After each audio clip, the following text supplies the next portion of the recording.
ఇవి లేకుండా సినిమా పట్టు చీరలో తెలుగుతనం ఉట్టిపడేలా సినిమా తీశాడు. వెరీ నైస్ యాక్షన్ అమ్మా. యాక్షన్ కాదు కానీ రవితేజగా ఇక నుంచి రవితేజ మీరు ఈడియట్ రవితేజ, ఇట్లు శ్రావణి సుబ్రహ్మణ్యం రవితేజ ఇవన్నీ కాదు పేరు. దీని తర్వాత రవితేజ రేంజ్ కూడా పెరగబోతుంది, మార్కెట్ కూడా పెరగబోతుంది. రవితేజ గారి ఫ్యాన్స్కి అయితే మూవీ చాలా బాగా నచ్చుతుంది. సో ఎందుకంటే ఇది ఒక ఎక్స్పెరిమెంటల్ మూవీ అనమాట. సో అక్కడక్కడ రవితేజ గారి ఫైట్ సీక్వెన్సెస్ అంతా చాలా బాగుంటుంది. బట్ ఒక జనరల్ ఆడియన్గా చెప్పాలంటే నాకైతే movie average to above average అని నాకు అనిపించింది.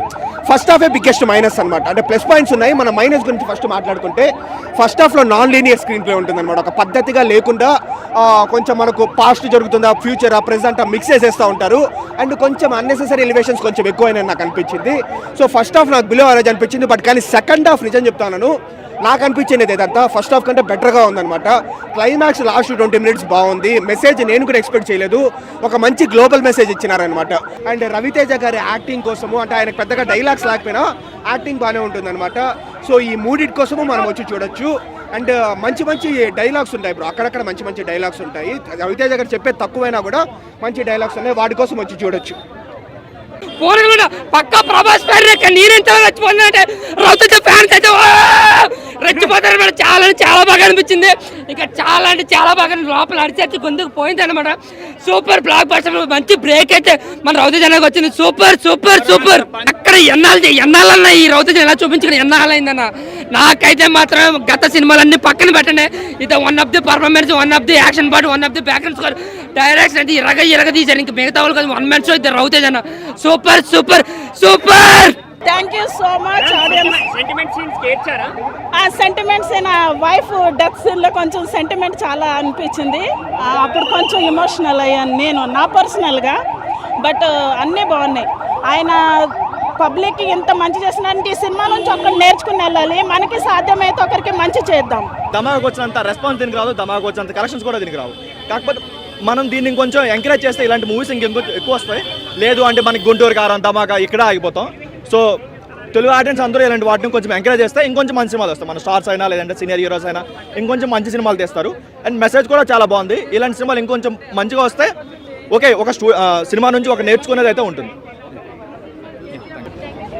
సినిమా మాత్రం నా ఫస్ట్ టైం రవితేజ కెరీర్లో బెస్ట్ లుక్ ఇచ్చిందన్న ఈ సినిమాకి. సినిమా మొత్తం గన్నెలో ఇప్పటి వరకు ఎన్నో సినిమాలు చూసినాము. ఫస్ట్ టైం కేజీఎఫ్ అంటే అవి డబ్బింగ్ సినిమా, వేరే సినిమాల గురించే మాట్లాడుతున్నారు అందరూ. ఫస్ట్ టైం ఒక తెలుగు సినిమా నుండి యాక్షన్ సీన్ క్లైమాక్స్ ముందర ఒకటి వస్తుందా. రేటింగ్ 5/5. ఇప్పుడు ఫ్యామిలీ ఆడియన్స్ చూడొచ్చా మూవీ? ఖచ్చితంగా ఫ్యామిలీ ఆడియన్స్ అందరూ చూడొచ్చు. డబ్బులు ఫ్యాక్టరీ సినిమా గురించి చెప్పాను. సినిమా గురించి కదా భయ్యా.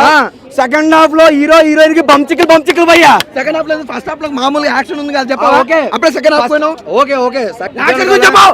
రవితేజ యాక్టింగ్ చేసిన అన్న ఏమన్నా యాక్టింగ్ అది చెప్పవా? అది యాక్షన్ కాదు భయ్యా, సలారు ఒక కేజీఎఫ్ ఒకటి దాని అమ్మ మొగుడు అర్థమైనా అది సినిమా అదనమాట.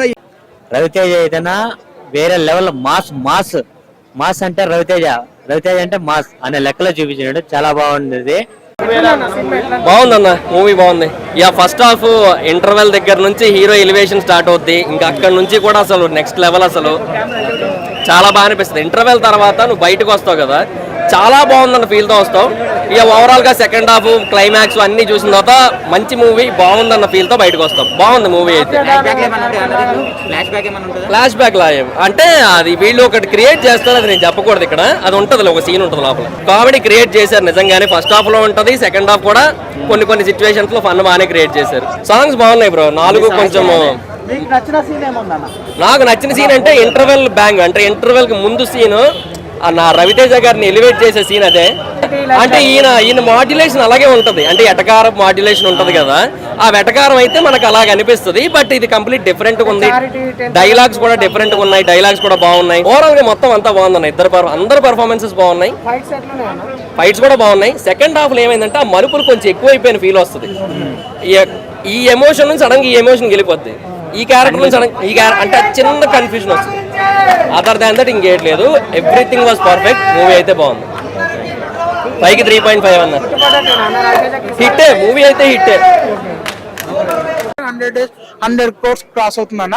నాకు తెలిసి క్రాస్ అయ్యేలా కనిపిస్తుంది మూవీ అయితే. కంటెంట్ ఉన్న మూవీ ఇది. చాలా బాగున్నాయి రవితేజ వేరియేషన్స్ అయితే. మన రవితేజ వేరియేషన్స్ అని మనకి మంచి యాక్షన్ కాంబినేటర్ ఉంటుంది, యాక్షన్ ఉంటుంది. చాలా మంది కొద్దిగా ఏం ధమాకా కన్నా ఇందులో డిఫరెంట్ కనబడలేదు. ధమాకా అంటే కంప్లీట్ కమర్షియల్ ఫిలిం, రవితేజ గారికి పాత రవితేజ చూసినట్టు. ఇందులో ఏంటంటే ఇది స్టోరీ వైజ్ కి ధమాకాలో ఉన్న ఎనర్జీని ఈ సినిమాలో పెట్టలేము. నీకు ధమాకా ఎనర్జీ కావాలి అంటే మళ్ళీ ధమాకా సినిమా చూసుకోమంటాను. యావరేజ్ అంటున్నారు కొంతమంది. ఇలా యావరేజ్ అయిన మూవీ బాగుంది. అంటే స్టోరీ పరంగా చూస్తే ప్రెడిక్టబుల్ స్టోరీనే, కానీ రవితేజ గారు వేరియేషన్స్ కానీ చాలా బాగున్నాయి. నేను చాలా మందిని ధమాకాతో కంపేర్ చేయలేదు. ఎందుకంటే ధమాకా ఏంటంటే ధమాకా స్టోరీ కంటే ఈ స్టోరీ బాగుంటుంది, కానీ ధమాకా ఏంటంటే కంప్లీట్ కమర్షియల్ పాత రవితేజ. ఇంకో 2-3 సార్లు అప్పుడు ఇది అయితే రవితేజ ఓన్లీ రవితేజ గారి కోసం ఆ బ్యాక్గ్రౌండ్ మ్యూజిక్, ఆ గూస్ బంప్స్ మూమెంట్ కోసం ఇంకోసారి చూడొచ్చు. రవితేజ అదృష్టవంతుడు, ఎందుకంటే బ్యాక్ టు బ్యాక్ ఇట్లు కొట్టుకుంటూ సైలెన్స్ గా తన పని తను చేసిపోతున్నాడు. ఈ సినిమా కూడా సైలెంట్ గా ఇటు కొట్టుకుపోయాడు, చాలా అద్భుతంగా ఉంది. అన్ని వర్గాల వారు ఈ సినిమా చూడొచ్చు, ఫస్ట్ నుంచి లాస్ట్ వరకు కూడా ఎక్కడ బోర్ కొట్టలేనటువంటి విధానాన్ని ఇందులో చూపించుకోవడం జరిగింది. దానికి తోడు రవితేజ గారి సినిమాలో మనం ఏదైతే ఎక్స్పెక్ట్ చేస్తామో, సాంగ్స్ కానివ్వండి, ఫైట్స్ కానివ్వండి, ఎలివేషన్స్ కానీ, బ్యాక్గ్రౌండ్ స్కోర్ కానీ, ప్రతిదీ కూడా ఇలా ఏదైతే ఎక్స్పెక్ట్ అన్ని కూడా ఈ సినిమాలో సమృద్ధిగా సమకూర్చి పెట్టేస్తారు డైరెక్టర్ గారు. చాలా బాగుంది, ప్రతి ఒక్కరు చూడండి. అవుట్ ఆఫ్ 5 రేటింగ్ చూసుకుంటే సినిమా 3 అవ్వచ్చు. చాలా సింపుల్. అసలు రవితేజ గారి కెరీర్ లో సినిమా రాలేదు. అంటే చాలా సినిమా మనం చూసాం, ఏ కామెడీ చూసాం, ఇంకోటి మాస్ మహారాజ్ అన్ని చూసాం, కానీ సైలెంట్ కి ఇటు కొట్టుకుపోవడం ఈ సినిమా చూసాం. చాలా సైలెంట్, అసలు సినిమా ట్విస్ట్లు ఆ రవితేజ గారి యాక్టింగ్ మీద సినిమా నడిచింది, అంత అద్భుతం అనిపించింది. ఎవడో ఏదో చెప్పిండు, అదే ఇదే చెప్పుర్రి అమ్మ పుణ్యానికి. నేను టికెట్ ఇస్తా ఈ పుణ్యానికి. ఎవడన్నా సినిమా టికెట్ కావాలంటే లక్కీ 1 2 3 అని కొట్టండి, నేను పుణ్యానికి ఇస్తా. సినిమా నచ్చకపోతే నాకు అప్పుడు చెప్పుర్రి, నాకు కాలర్ పట్టుకోరు. ఇక అంతకు మించి ఏం చెప్పాలి. సినిమా బాగుందన్న, నాకు ఎవడు నాకు పైసలు ఇవ్వాలి. నేను జెన్యూన్ రివ్యూ చెప్తున్నా. ఫస్ట్ నాకు ఎవడో పైసలు ఇచ్చిండు, నన్ను ఎంకరేజ్ చేస్తుండు, ఇది చెప్పుండు అది చెప్పండి, నాకు ఎవడు నాకు పైసలు ఇవ్వాలి. బీజిఎం అయితే వేరే లెవెల్, రవితేజ అయితే డైలాగులు భయ ప్రతి ఒక్కటి డైలాగ్, ప్రతి ఒక్క తాన పెట్టినట్టు హైపరాజ్ అయితే వేరే లెవెల్. ఒకప్పుడు రవితేజకి బ్రహ్మానందం ఇద్దరు ఉంటే వేరే లెవెల్, ఇప్పుడు హైపరాది రవితేజ ఉంటే హైలైట్. అట్లా తీసినారు మూవీ అయితే, చాలా బాగుంది. రవితేజ అయితే మొత్తానికి మంచి హిట్ కొట్టినాడు భయ ఈ సినిమాతో, చాలా బాగా యాక్ట్ చేసినాడు. సాంగ్స్ బాగున్నాయి, రవితేజ గారి క్యారెక్టర్ బాగుంది, రవితేజ గారి ఎంటర్టైన్మెంట్ బాగుంది. రవితేజ గారి నుంచి ఏదైతే కావాలనుకున్నారో అన్నీ ఉన్నాయి కాబట్టి రవితేజ గారి ఫ్యాన్స్ కానీ, రవితేజ గారిని అభిమానించే వాళ్ళకి కానీ ఖచ్చితంగా సినిమా వస్తుంది.